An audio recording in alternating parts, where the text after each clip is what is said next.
Hello, and welcome back to Mindfully Rich Podcast, your weekly mindful look at life and finances with a twist. I'm your host, RichE, and y'all know how we start off these episodes with the big ups. So today is a special day in recording this episode because we are now on the 10th episode, y'all. And for my first 9, I've already hit 700 downloads. So I'm super excited about that. Y'all don't know how much of a big accomplishment this is for me and how much I appreciate y'all listening, sharing with your circles, all of what is that called? The praise, and look, I'm losing my mind. I don't even know exactly what to call it.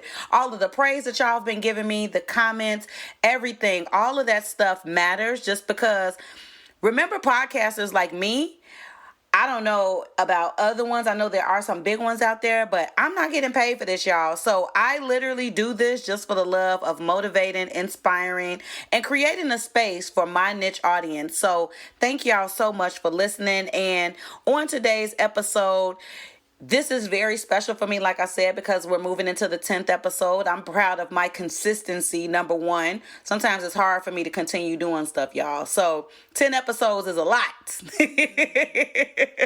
And I'm learning new ways and how I want the podcast to get better. And so I'm going to start sectioning and segmenting out. And I'm going to have the podcast flow in that way. So you'll see how everything's going to operate moving forward. So we're going to go ahead and move into last week's episode, which was the motivation, financial freedom episode. And that was where I gave y'all some insight on my view on financial freedom. And I gave y'all a very intimate story on one of the best and worst days of my life. Child, if you missed it, it was a good episode. Go and listen. Not going to say too much on this episode because we got lots to get into. But like always, if you aren't following me and if you want to connect with me, I'm on IG at Mindfully Rich. So go and connect with your girl. So our first segment is going to be called Triple M's, y'all. And that's our Mindful Money Minute. And our music title inspiration comes from the notorious B.I.G., More Money, More Problems. But I want to know from y'all, but is it though? I want to know, are y'all those people who said, I can't wait until I make $50,000, $60,000, $70,000, $80,000, $90,000, $100,000. But after you made it there, for some reason, you still started spending more money, just like the song says. Not only did you spend money, but you start using your credit cards like it was money from a second job or something, right? So I had put on my IG page, I asked the question of what should I talk about next? And so I wanted to combine this episode of talking about more money, more problems and using that title to talk about credit card debt. So I don't know if y'all have ever thought this way, but I know that I've been in that position before. And like, I used to literally chase the dollars, y'all. Like, if I made $100 extra, I would be spending it right then. When I had all along said, as soon as I make an extra $100, as soon as I make an extra $200, I'm not going to spend it. I'm going to keep it for emergency. I mean, we all know that we in emergency times right now. And you know, what I would do is end up spending it and it would go somewhere not in my savings account, most likely. Okay. So I know that I'm not the only one that has done that. And I know that I'm also not the only one that when the credit card company starts sending you those credit cards, you opening them up, you know, you getting that new credit card when they start giving you these increased limits, you taking it. Like, I bet it's some of y'all out there that you went from $500 to $1,000 credit limit and you was like, ballin'. I've been there. I've done that too. So I want to first mindfully analyze why some of us do this. Like, have y'all ever thought to yourself, why do I act like that? And I do. I think about money a lot. I talk about it a lot. And so I wanted to kind of break that down a little bit. So in my opinion, I think there are 4 types of credit card spenders. So the first one is that person that didn't grow up with nothing, right? Now we ain't gonna say nothing like literal nothing. Okay, y'all know what I mean when I say nothing. I'm talking about that person that was raised in that house where it was way more month than money. Too many days on that calendar, right? I think this type of person looks at money as a rite of passage. Like when they finally get it, it's like I got the power. And credit card was also like a sense of power, and it was finally a means for them to do what they wanted to do and get what it is that they wanted to get, even if there wasn't any money left afterwards. If this is you, I know this life very well because I lived it. So I want to talk to you for a second. That type of life can get so expensive just because when you grow up in a household where you can't get everything that you want. I'm not going to say you didn't have what you needed, but you can't get everything that you want, and you finally get older and you get a little bit of change or you get a little bit of credit card limit, then you get triggered by some of the things in your childhood that you didn't have, and you like, I got the money, I got the credit card limit, I can go out and spend it. Now y'all let me know. I know that y'all on the other end listening to this, but if that's you, I mean, say, yup, that's me. I know that life just because I've been in that same position before. And I have a TV story that I normally tell. It's so funny because growing up, love my mama. I know that I've told y'all my mom has passed on, but she is my queen. I absolutely love her. But when I was 12 years old and we were staying in our own house, I had a black and white TV, right? Now, I'm 35. Ain't no way at 12 I should have had a black and white TV, right? Y'all probably some of y'all probably learning something about me that y'all didn't even know at this moment, hearing that like, what, you did? Yes, in my room, okay? And from that, I used to get so upset that I had that black and white TV that now to this day, okay, I have so many TVs. And big TVs too, y'all. I have so many TVs because of that one TV problem that I had back in the day. That was a trigger for me. And so when I'm talking about this type of spender, I'm talking about that person that's triggered by the things that they didn't have when they were younger. So moving on to the next type of spender, and that's an emotional money type spender. This person is the one who spends money that they have and that they don't have, right? So when it comes to credit cards, they're that person that if they feel good right now, they got to go ahead and buy something because they got to treat themselves, right? If they're feeling sad, they got to go buy something to go make themselves feel better. If they're feeling hungry, they got to go to the restaurants, even if they already got food at the crib, right? And, if they did something good or they're being celebrated, they got to go buy something for themselves because they got to celebrate themselves. They deserve it. Yes, right? Y'all know that type of person that I'm talking about. And unfortunately, I've also been that type of person where I spent money emotional and I wasn't really making those decisions based off of logic. It was all on my emotions. And so an emotional spender, when they're using credit cards, that balance can go up really quick. And check this out. Y'all know how many emotions and feelings we have in a day? Child, way too many to be spending every single time you experience one of them. So that's the emotional spender. Next, we're going to go ahead and move on to the emotional credit card spender. I'm sorry, not the emotional, the emergency credit card spender. So this person is they're responsible with money, y'all. But when it comes to emergencies, they are first going to go to their savings account. Then if they don't have it in savings, they're going to go to the credit card. But another thing about the emergency spender, in my opinion, they're also looked at for money from friends, family, and whoever, right? They're the nice person. So if somebody else needs some help, they're there. They know they got the credit card limit. They're there to assist them, help them with whatever it is, whatever expense that needs to be paid. That's the emergency. I can't even pronounce this word, y'all. The emergency credit card spender. Basically, the Captain Save-A-Ho spender, right? That's what I'm going to call them just because it's funny.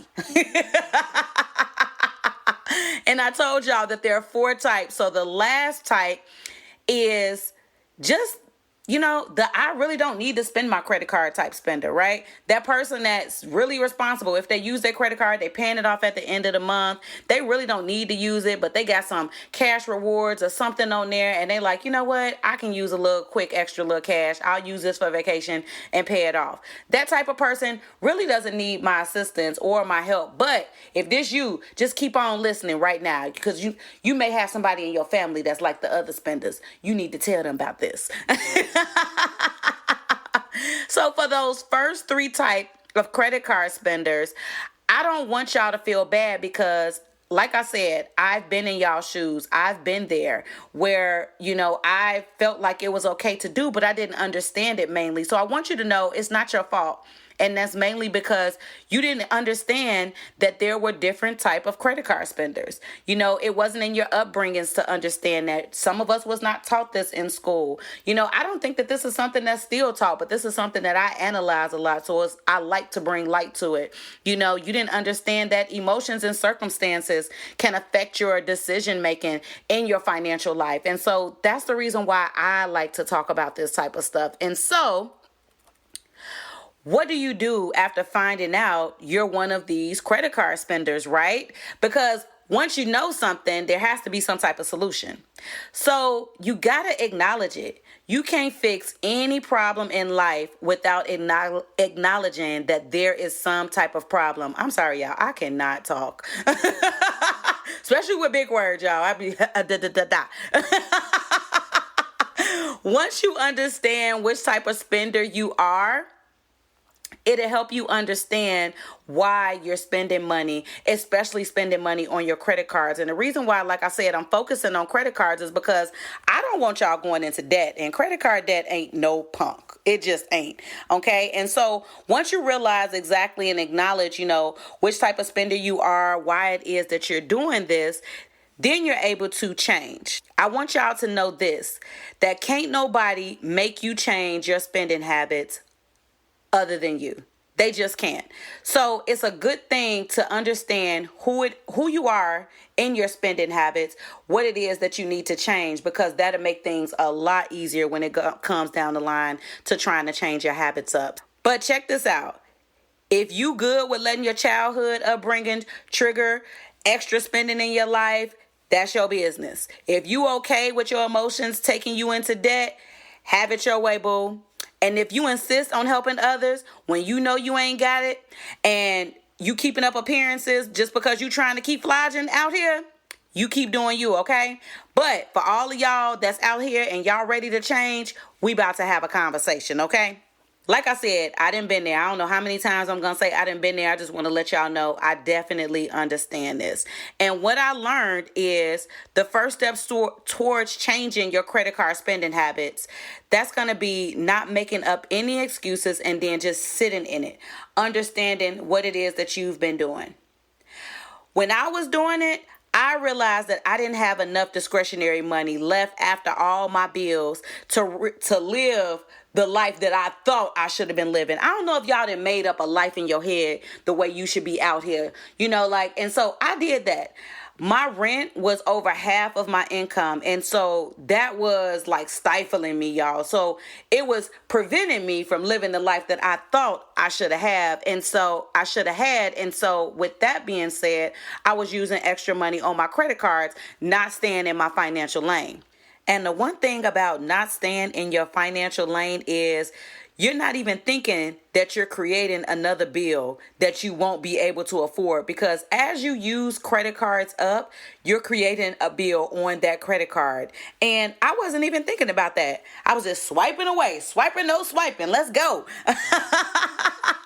And the more I bought, it wasn't even adding up until the bill got there. When the bill got there, I was like looking at it like, who bought that? Right?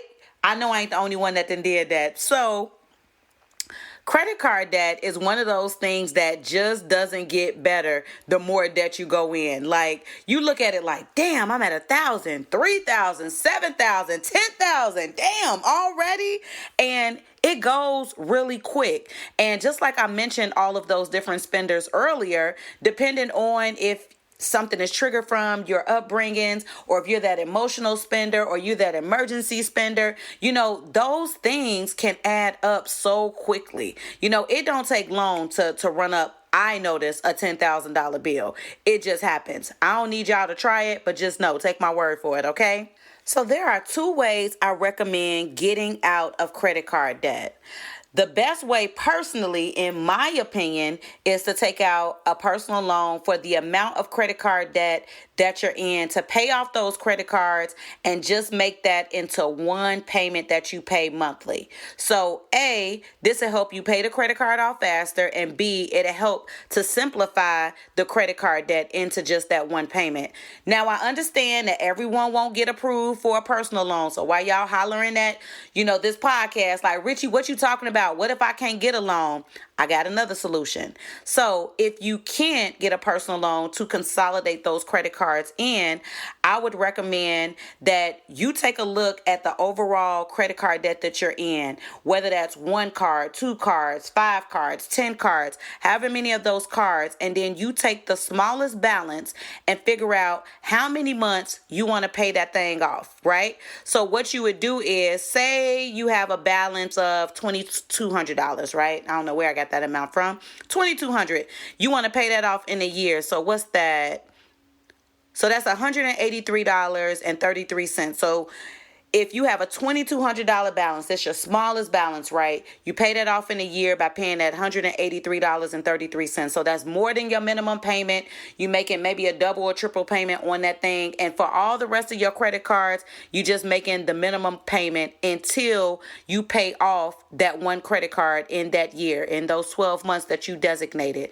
And so although that's a slower method to paying it off, but the thing is, you will still get to your goal, and you will gain momentum when you take the smallest card versus trying to chew an elephant all at one time, taking the largest balance. While you're in the process of paying off credit cards, make sure you cut up all those credit cards so that you have the discipline not to want to use them. And cutting them up, especially during a time like right now, cutting them up will help you to not even think about using it, because for some reason, while people are in credit card debt, if they still got a little bit of balance left, they're going to use every single bit of that little bitty balance. I know I ain't the only one that done been there, okay?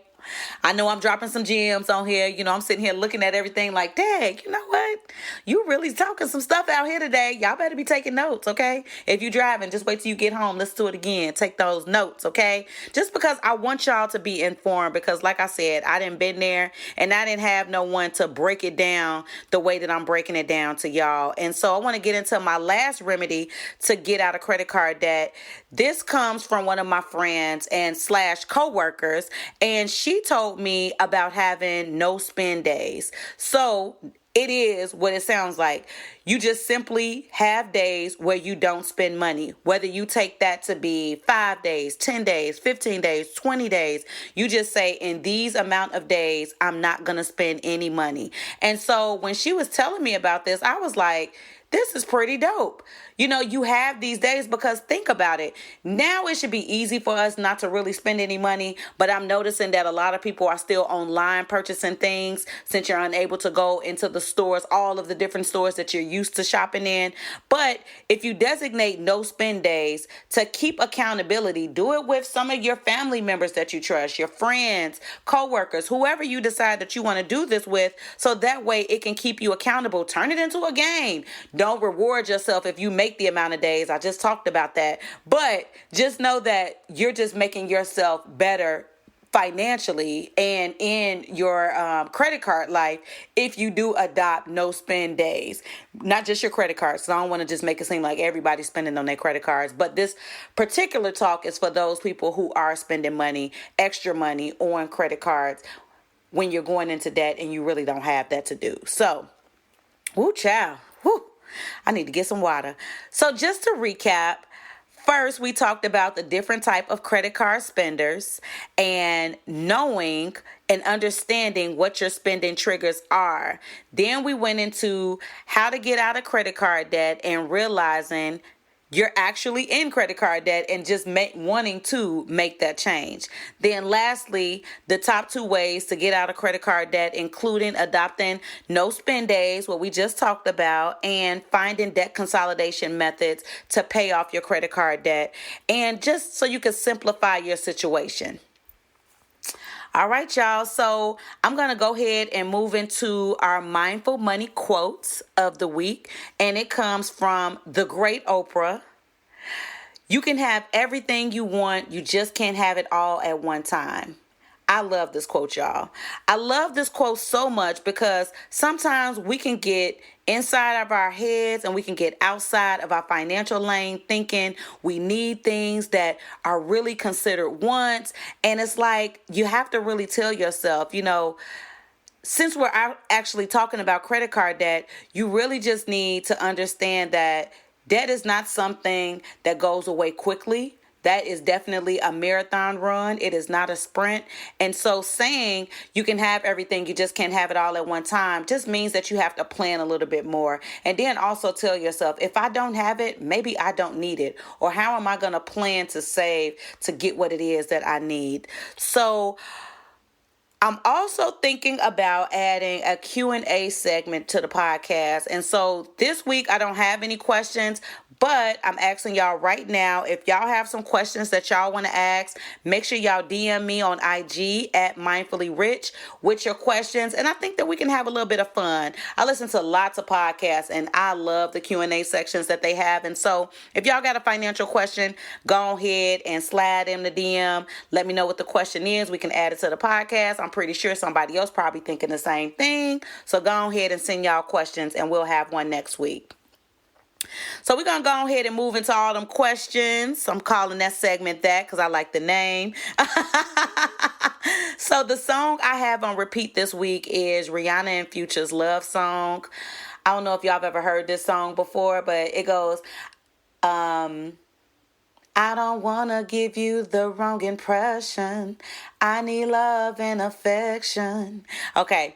Love this song, y'all. You got to go listen to it. And Xavier Omar's Blind Man. Y'all, I'm in this love season of my life, and so I'm listening to them love songs real heavy right now. So that's on my list, like literally on my Spotify repeat. It is the first 2 songs. So those songs are just on my mind all the time. And next, the show that I'm into this week, Insecure. Insecure has been just on my DVR. I have been watching the first 2 episodes over and over again. I just finished watching episode 3, and if y'all are fans of the show, Issa is really pissing me off right now. We started off the season not liking Molly that much, thinking Molly was just being Molly. Now Issa then showed her color. So if y'all watch this show, y'all know what I'm talking about. I want to do a TV segment because one of my favorite podcasts, The Friend Zone, they do one. Oh my goodness, absolutely love it.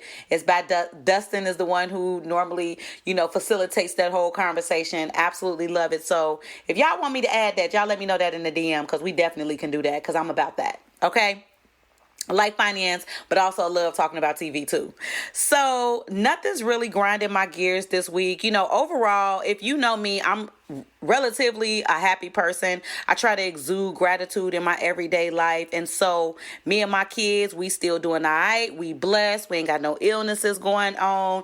My circle came over this weekend. We had a great, good social distancing, good time with each other. We needed that for our mental health. And whatever it is that y'all need for y'all mental health, make sure y'all are doing those things you need to stay mentally stable. Well, thank y'all once again for tuning in to the podcast. And like always, if you're not following me, I'm on IG at MindfullyRich. And until next time, where I hit y'all with another one.